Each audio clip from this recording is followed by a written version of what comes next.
Hey there, everybody. It's Jenny, and I just wanted to take a minute to tell you how awesome that you are for taking a little time for yourself to make music and dive a little deeper into music theory. Hi, this is Jenny from the future here, realizing that this is a part 2 video and that I did not explain that very well. So I'm going to do that now. This is from my 5 must-know music theory concepts for performers program. It's completely free. It's a really fun, hands-on, headphones-in way to learn music theory, and I think you'd really like it. And it's going to help you understand this whole musical murder board madness that we're going to talk about in this video. So you're going to want to watch part 1 first, or at least get the free PDF. Links are in the description below, and it is an easy, fun way to learn music theory, and I think you're really going to love it. Okay, back to me saying how awesome you are. It is so easy to just keep doing the same old things that you've been doing. But when you decide to step out of your routine and away from your comfort zone, even just a little bit, big things can happen, and they can happen real quickly. For me, music theory lets me enjoy making music more. I play music more expressively, and I spend less time in the practice room while getting amazing results. Now, by now, you have played your own beautifully expressive version of Bizet's Entr'acte from Carmen, and it is informed by music theory knowledge. And you probably want to know how I picked those interpretations. What music theory did I know that helped me decide how we should interpret the Entr'acte? So, go ahead and grab page 7 of your PDF. Unless you're driving, then do not grab the paper. But the rest of you, grab page 7 of your PDF, the one that looks a little bit like a musical murder board, and let's get started. So right off the bat, in the top left corner, we have a melody icon that says Common Note Patterns, and it points to the key signature. So one of the ways that I learn music so quickly and avoid playing wrong notes, most of the time, is that I understand the harmonic context of the piece, including the key signature. Now, sure, I will practice the scale that matches that key signature, but I will also play 4 or 5 related arpeggios, and I might even dabble a little bit in neighboring keys. And that is the fancy pants term for key signatures that are one accidental away from the starting key signature. Or there are a few other ways to find it, but for now, this is good. If this sounds like a lot of work to you, I say meh. Like, it's a little bit of work, yes, but it is a different and I think more effective approach to practicing your scales than just trying to play as many notes as you can as fast as you can. A music theory approach to scale practice uses your brain to support your fingers, with the bonus that this method will help you keep your fingers more relaxed. And that is the secret to fast-fingered virtuoso success. If you're curious about this, check the description below for a link to my music theory-based scale book. I think you might like it. Now, a little to the right, still in pink, you'll see another melodic element that says melodic contour.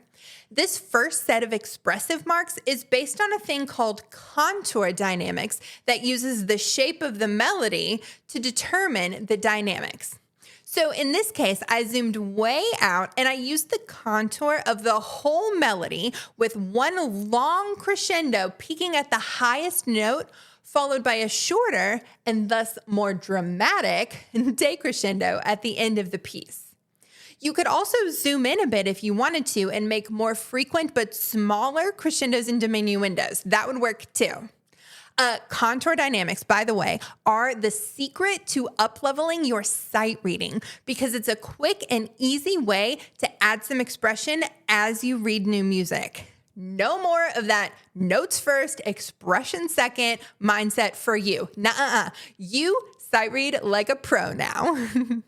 The second set of expressive marks asks you to change from a brighter timbre. Listen to me doing it again. The second set of expressive marks asks you to change from a brighter timbre to a darker timbre and then back to a lighter timbre. This choice is informed by the tie that happens in measure 3 that I have marked as a rhythmic surprise. I marked it that way because it's the only tie in this phrase and because it echoes the pitch and rhythm of the starting note. It's just an octave higher.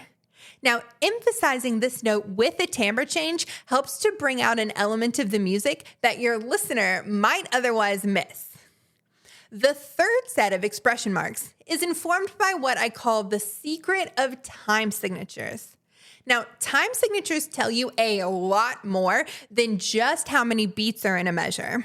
There's way more to it than this, but let me give you a little primer and start out by saying that the first note in each measure is meant to be the strongest. It's meant to be the most emphasized out of the measure.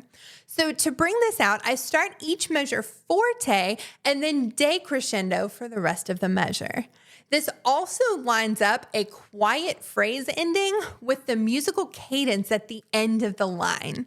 A musical cadence is like musical punctuation. And in this case, we have a question mark, also known as a 5 chord.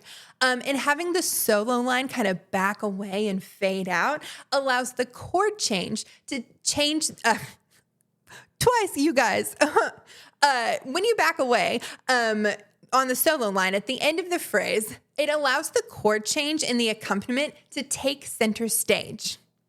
So I hope that when you tried out these phrases, you tried out all of the options and you mixed and matched them to make something of your own.